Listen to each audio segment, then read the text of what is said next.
He said women can't handle pressure. When the investors came, he cracked first. My name is Francisca Reyes and I live in Seattle, Washington. What I'm about to tell you happened over 6 months that changed everything I thought I knew about ambition, betrayal, and revenge. This is the story of how a man who said women couldn't handle pressure became living proof of his own failure. The conference room felt like it was closing in on me. I stood at the front, pointing to the screen where lines of code flickered across the display. My heart pounded as I noticed the bug during our live internal demo. Critical. Potentially catastrophic. I had to say something. Tom, there's an issue in the authentication module, I said calmly, keeping my voice steady. If we don't fix this before the investor presentation, the whole system could crash. Tom Harland, my boss, looked up from his phone. He smiled, that practice smile I'd grown to recognize. Then he interrupted me mid-sentence. See, this is why women can't handle pressure. The room erupted in nervous laughter. My vision blurred at the edges. Time seemed to slow as every face turned toward me, some amused, others uncomfortable. I stood frozen, my hands gripping the presentation clicker until my knuckles turned white. Every word I'd prepared dissolved in my throat. Tom leaned back in his chair, completely relaxed. Francisca, you're overreacting. The system is fine. I wanted to scream. Instead, I forced myself to breathe. He ended the meeting with a casual announcement that gutted me. I'll be handling the investor presentation myself. Can't risk any emotional responses. 6 months earlier, everything had been different. I remember the night the entire company's database crashed at 2 a.m. My phone rang while I was sleeping and I rushed to the office in sweatpants and an old college hoodie. The servers had corrupted during a routine update. 3 years of client data research and proprietary algorithms hung in the balance. The senior developers stood around helplessly, panic written across their faces. I worked for 14 straight hours, rebuilding the architecture from backup fragments and manual logs. By noon, everything was restored. The CEO personally thanked me in front of the entire staff. Tom had watched from the doorway, arms crossed. Later that day, he called me into his office and told me I'd done excellent work. He seemed genuine. I actually believed he respected me. But a week later, I overheard him in the hallway talking to a board member. I'd stepped around the corner to grab coffee when I heard my name. Francisca's talented, I'll give her that, Tom said. But I need to keep her in check. Talented women are dangerous. They start thinking they deserve credit. I pressed myself against the wall, coffee forgotten. My stomach twisted. You'll manage her? The board member asked. Always do, Tom replied. 2 weeks after that conversation, Tom called me into his office with a smile that should have warned me. He sat behind his massive oak desk, fingers steepled like he was about to deliver great news. Francisca, I've been thinking about your contributions, he began. You've earned a promotion. My heart jumped. Finally, recognition. I'm naming you Deputy Project Lead, he announced. The title sounded impressive. I thanked him, trying to contain my excitement. Then he explained the details. No salary increase. No decision-making authority. But I'd be taking on project documentation, team coordination, and client communication, essentially doubling my workload while Tom kept the actual power. I smiled politely, nodding as he outlined my new responsibilities. Inside, frustration burned like acid. But I'd learned to mask my emotions around him. Show nothing. Give him nothing. That night, I received an email from HR at 11:45. The subject line made my blood run cold. Behavioral Concern Report. I opened it with shaking hands. Tom had filed a complaint stating that I'd been emotionally volatile during team meetings and that my unpredictable responses to feedback were creating workplace tension. I read it 3 times, disbelief turning to rage, then to something colder. Calculated. He was building a case against me.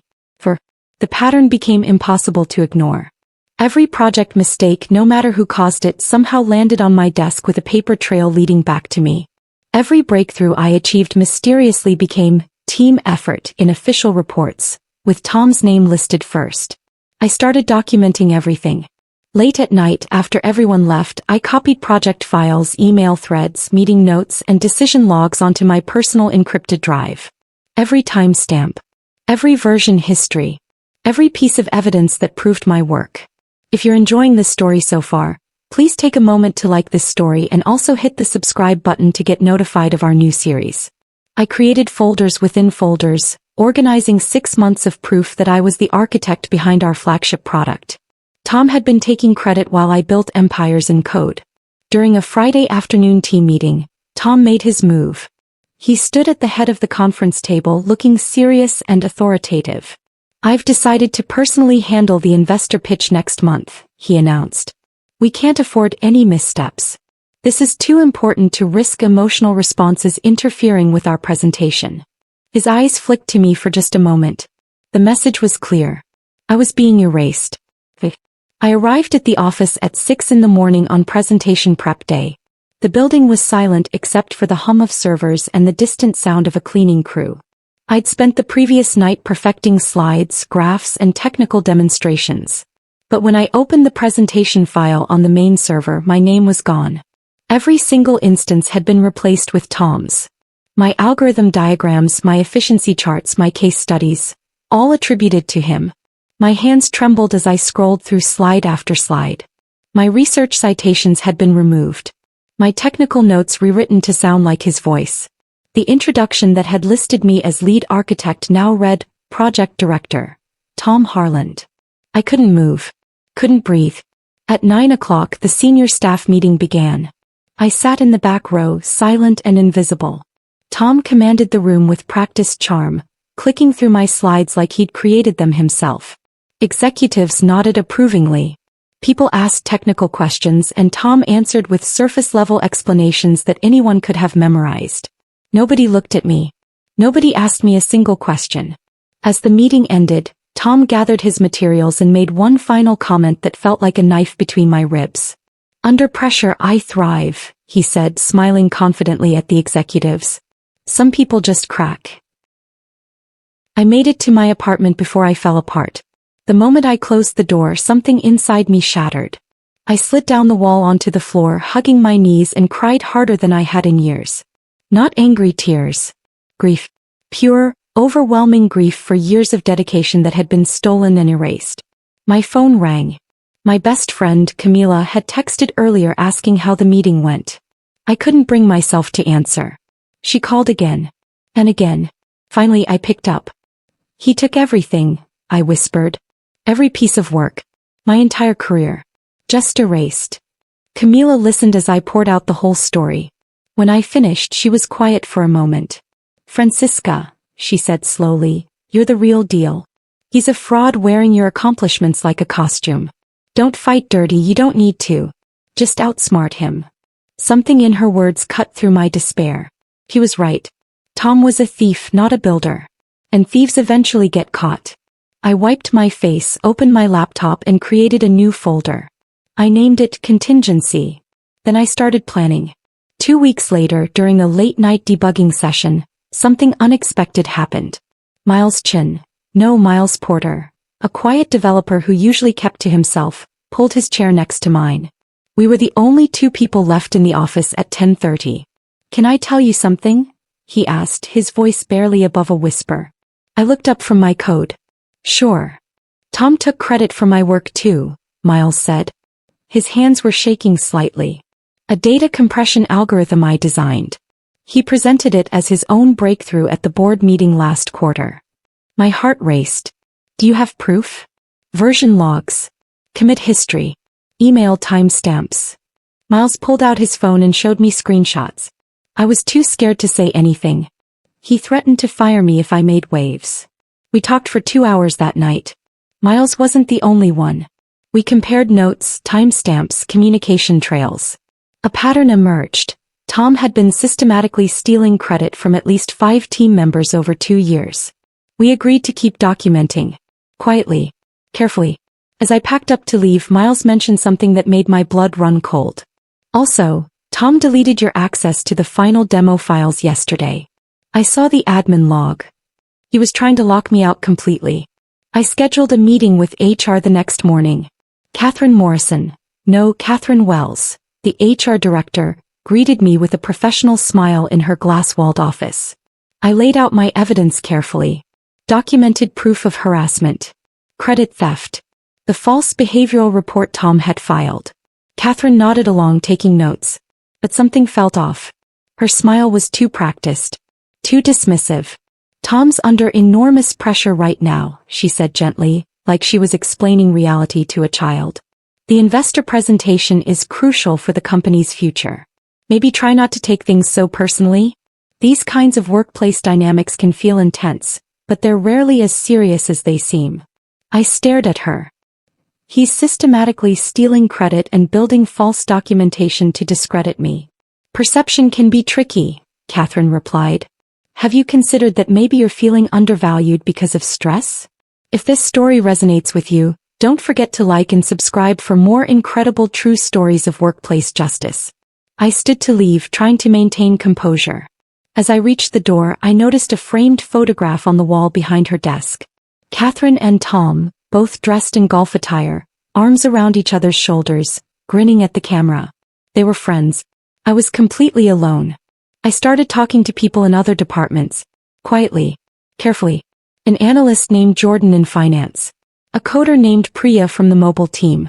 Even Rebecca, the executive board assistant who'd worked there for 15 years. The Whisper network was real. Everyone had a Tom story. Half the staff despised him but were too terrified to speak up. He'd built a reputation for destroying anyone who challenged him. People had left the company rather than confront him. Others had been pushed out through manufactured performance issues. But something else emerged from these conversations. Hope. During lunch with Jordan, she mentioned something interesting.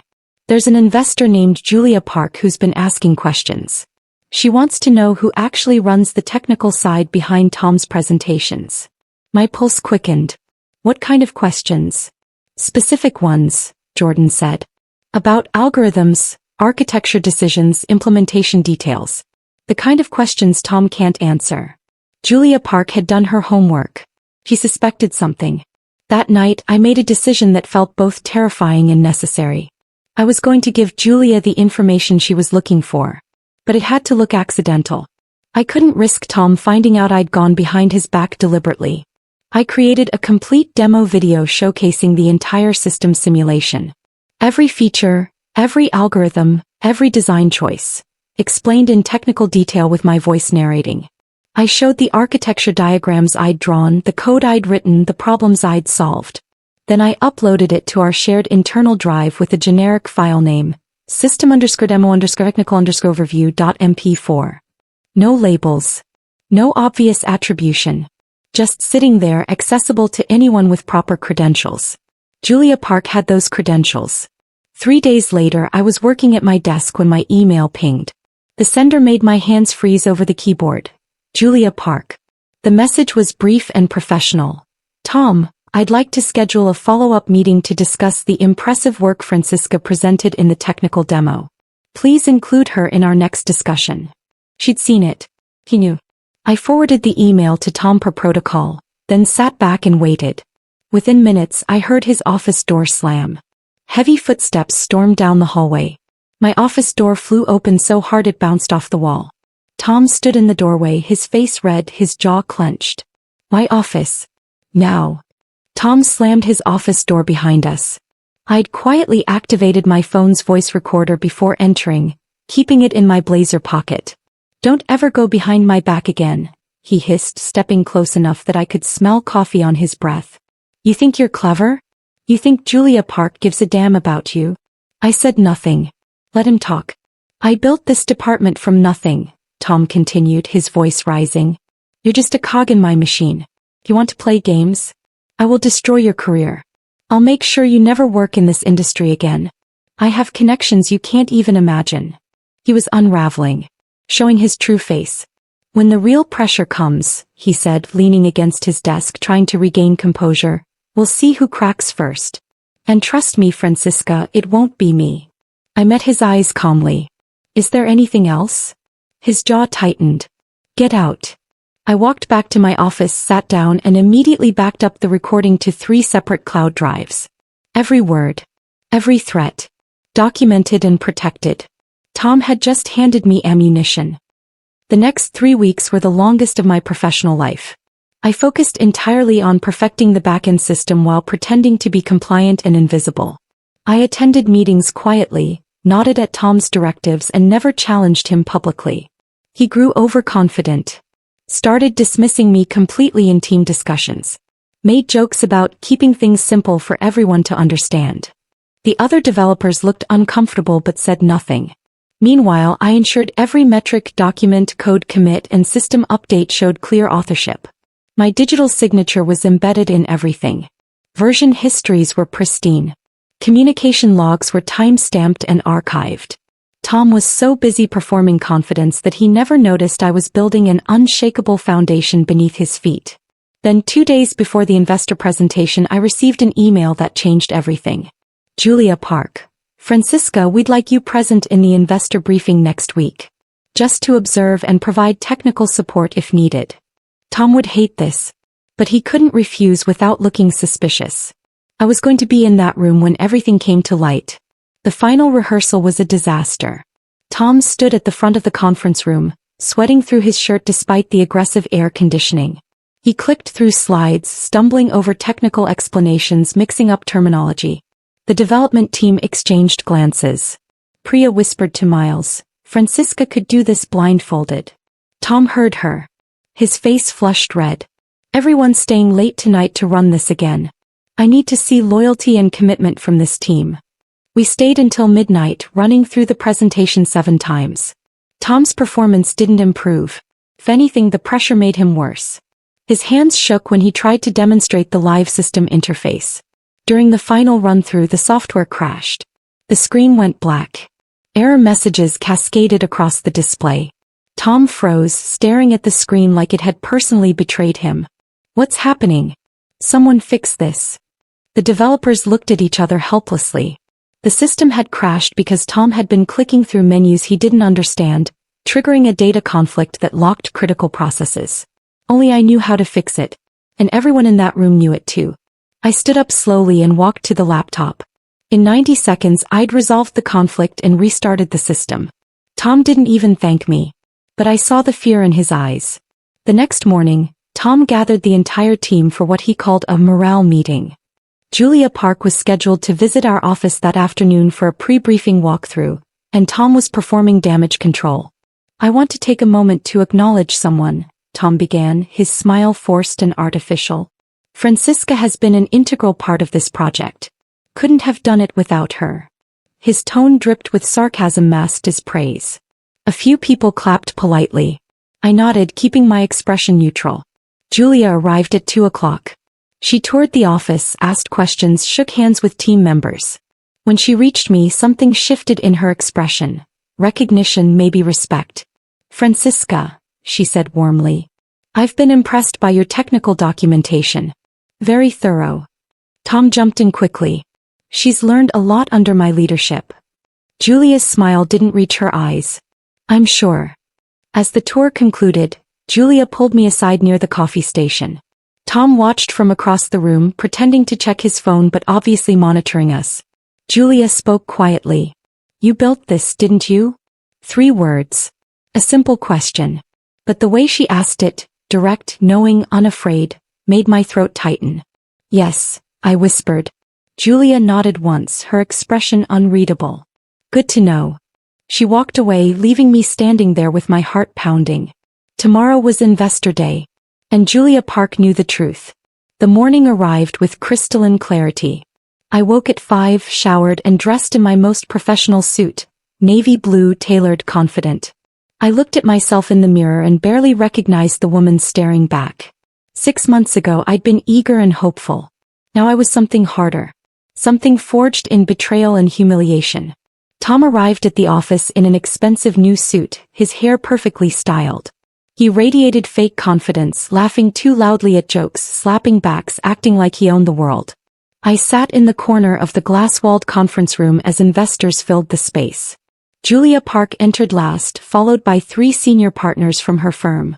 She wore a gray suit and carried a leather portfolio that looked expensive and intimidating. Tom positioned himself at the head of the table, his laptop connected to the massive display screen. The presentation file loaded. My slides, my graphs, my months of work wearing his name.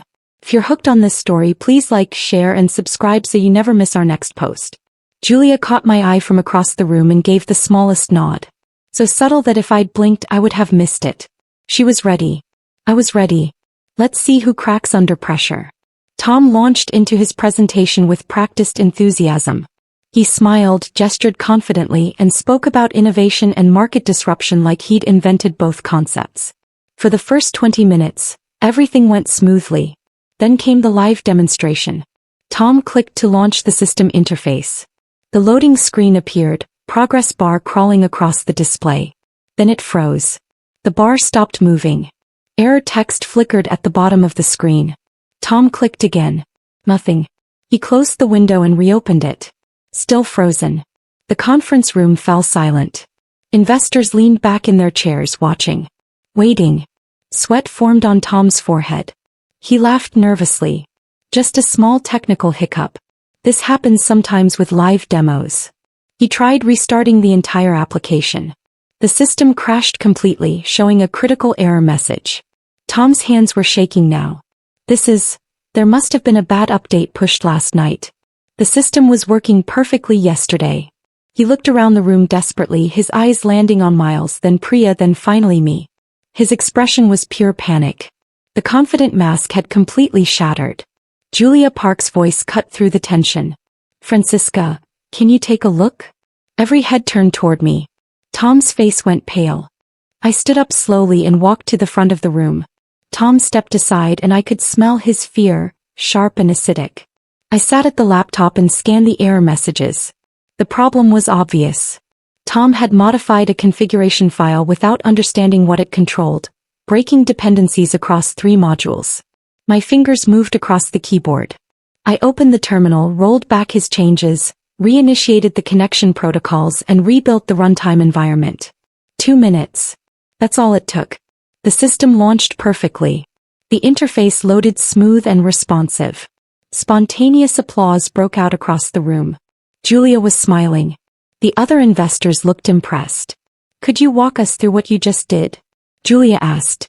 I explained the architecture, the dependency chains, the logic behind the system design. As I talked, I demonstrated features Tom hadn't even known existed. Efficiency algorithms I'd built, predictive models I'd trained, integration protocols I'd designed. I wasn't showing off. I was simply being competent. But compared to Tom's fumbling performance, it looked like mastery. When I finished, the room was silent for a moment. Then Julia asked the question I'd been waiting for. Who wrote this algorithm? Tom cleared his throat. We collaborated on the architecture. It was a team effort. His voice cracked slightly on the word team. Julia's expression didn't change. I'd like to see the version logs and documentation. I returned to my seat and pulled out my laptop. Tom remained standing at the front of the room, looking like a man watching his execution in slow motion. I opened my encrypted drive and projected it onto the main screen. File after file. Document after document. Every piece of code time-stamped and signed with my credentials. Design diagrams with my handwritten notes scanned and dated. Email threads showing my decision-making process. Meeting recordings where I explained technical concepts to the team. 6 months of irrefutable evidence. Julia leaned forward, studying the screen. She clicked through several files, checking timestamps, examining commit histories, reviewing documentation trails. The other investors did the same, their expressions growing more serious with each passing moment. This is comprehensive, Julia said quietly. She looked up at Tom. Mr. Harland, could you explain your specific technical contributions to the algorithm design? Tom's mouth opened and closed. I provided the conceptual framework. The vision. I guided the team's direction and made high-level architectural decisions. Can you describe how the data compression protocol functions? Julia asked. Tom hesitated. It uses industry-standard compression techniques combined with proprietary optimization. Which techniques specifically? Silence. Tom's face had gone from pale to gray. Sweat dripped down his temple. I'd need to review my notes, he said finally. Julia turned to me. Francisca. I explained the custom compression protocol in detail. The mathematical foundations, the efficiency trade-offs, the implementation challenges. I spoke for 3 minutes without hesitation because I'd built every piece of it. Tom's eyes widened as he realized what was happening. I had receipts for everything.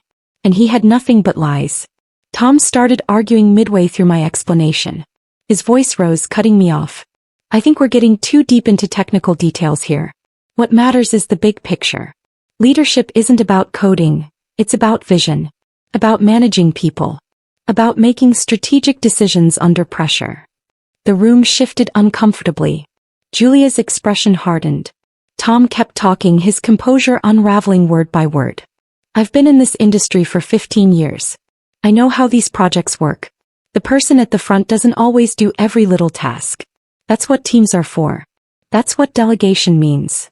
Nobody's questioning delegation, Julia said calmly. We're asking about attribution. And I'm telling you that I led this project. Tom's voice had risen to a shout. Several investors flinched. I made the decisions that mattered. I took the risks. I handled the pressure while everyone else just executed tasks. He was losing control completely. His hands gestured wildly. His face had turned red. You want to know the truth?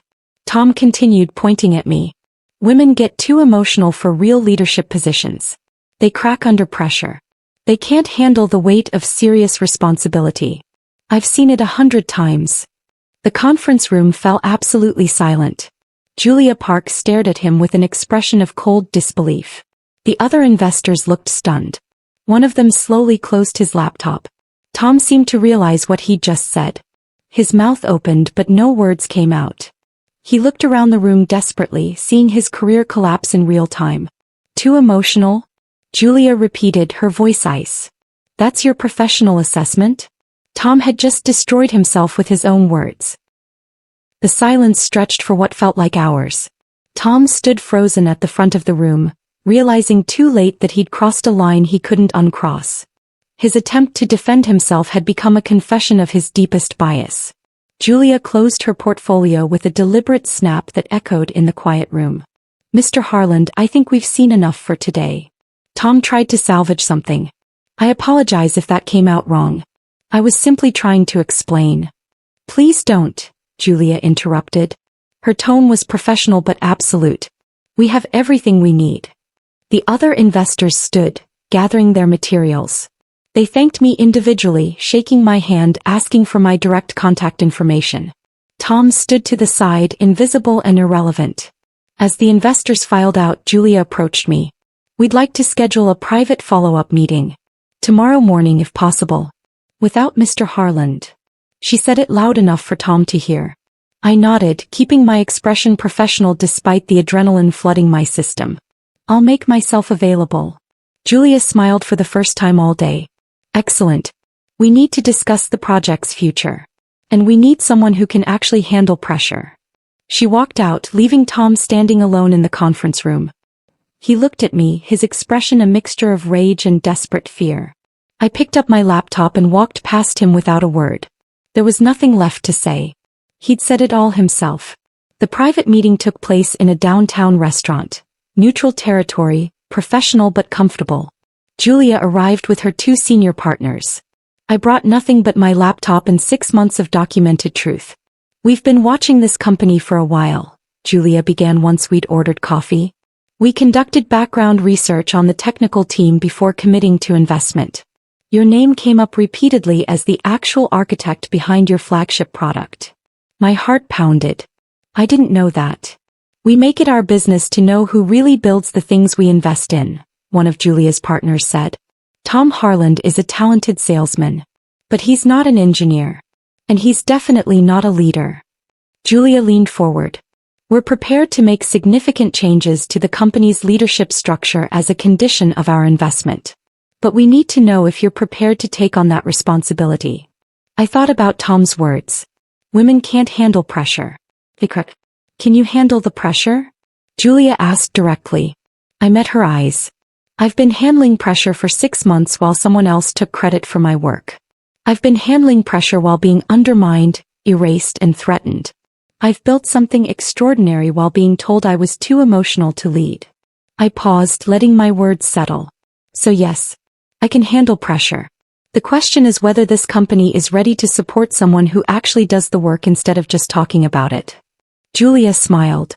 That's exactly what we wanted to hear. She extended her hand. Francisca, we'd like you to lead this project going forward. Full authority, full compensation, full credit. I shook her hand, feeling years of suppressed anger transform into something powerful and bright. Vindication. Justice. Victory. I returned to the office the next afternoon. The atmosphere had shifted dramatically. People whispered in corners, glancing nervously at Tom's office. His door was closed, but everyone could hear him shouting into his phone. Miles approached my desk. HR showed up this morning. They've suspended Tom pending an internal inquiry. What kind of inquiry? I asked, though I already knew. Everything, Miles said. Credit theft, harassment, hostile work environment. Apparently, multiple people came forward after the investor meeting. Julia Park also sent formal complaints on behalf of her firm. I felt a strange mixture of satisfaction and exhaustion. This was justice, but it had taken so much to get here. Later that afternoon, I received an email from Catherine Wells in HR. The tone was completely different from our previous interaction. Apologetic, formal, carefully worded to avoid liability. We take these allegations seriously, she wrote. An external investigator has been brought in to ensure objectivity. She wanted to schedule a meeting with me to gather my perspective. I agreed, knowing that Julia's investment gave my words weight they'd never had before. That evening, Miles forwarded me an internal memo. The board had officially suspended Tom from all leadership duties. His access to company systems had been revoked. He was banned from the office during the investigation. I stared at the email for a long time, trying to process what I felt. Not triumph exactly. Something quieter. Something that felt like the end of a war I'd been fighting alone. Tom was finally facing consequences. And I was still standing. Tom's exit meeting happened 3 weeks later in the main conference room. Julia Park insisted on being present as a representative of the investor group. The board's general counsel attended, along with Catherine from HR and 2 executives. I wasn't required to be there, but Julia requested my presence. He should see who's replacing him, she said. Tom looked terrible. His expensive suit hung loose on his frame. Dark circles shadowed his eyes. When he saw me sitting beside Julia, something died in his expression. The general counsel read through the findings clinically. Multiple counts of credit theft. Hostile work environment. Gender discrimination. Retaliation against employees who questioned his authority. The evidence was overwhelming. Tom tried to defend himself. This is a witch hunt. One investor with an agenda turned my entire team against me. Julia spoke then, her voice cutting through his excuses. Mr. Harland, you told a room full of professional investors that women are too emotional for leadership. You did that while falling apart under pressure. Your own words condemned you. He paused, letting that sink in. Then she delivered the line I'll remember forever. You once said that under pressure some people crack. Julia looked directly at him. You were right. They do. Tom's hands clenched into fists on the table. He glared at me with pure hatred. But he was powerless now. Completely defeated. The general counsel slid termination papers across the table. Your employment is terminated effective immediately. You'll receive the minimum severance required by your contract. Any attempt to contact current employees will be considered harassment. Tom signed with shaking hands. Then he stood, grabbed his briefcase and walked out without looking at anyone. As the door closed behind him, Julia turned to me. The board has approved your appointment as technical director. You'll lead the next phase of the project with full authority. I took a deep breath. Thank you. Don't thank me, Julia said. You earned this. Now go prove that pressure doesn't break everyone. The office transformed over the following weeks. The toxic atmosphere Tom had created began to dissolve. People started speaking up in meetings. Ideas flowed freely without fear of someone stealing credit. Miles got promoted to senior developer. Priya took over the mobile integration team. Jordan in finance received recognition for her analytical work that Tom had been claiming as his own. Even Catherine from HR pulled me aside one day to apologize. I should have listened to you, she said quietly. I let a personal relationship cloud my professional judgment. I'm sorry. I accepted her apology, though trust would take time to rebuild. What mattered was that the system was finally working the way it should. merit over manipulation, truth over theft. My first major decision as technical director was implementing a transparent credit system. Every contribution logged, every decision documented. No more ambiguity about who did what. The team responded with enthusiasm and productivity that had been suppressed for years. Projects moved faster. Quality improved. People actually enjoyed coming to work again. One afternoon I found something on my new desk. A coffee mug left behind in the office move. It said "World's Best Boss" in fading letters. Tom's mug. Someone had left it as a joke. I picked it up, turned it over in my hands and dropped it in the recycling bin. I didn't need his mug or his title or his validation. I had something better. The respect I'd earned through actual work. The leadership I'd built through competence instead of intimidation. And most importantly, I had proof that pressure doesn't break everyone. Sometimes it just reveals who people really are. 6 weeks after taking over as technical director, I stood at the front of the same glass-walled conference room where Tom had humiliated me. But this time I was presenting to a new round of investors, and every word I spoke came from genuine knowledge and hard-earned experience. The presentation went flawlessly. The system performed perfectly.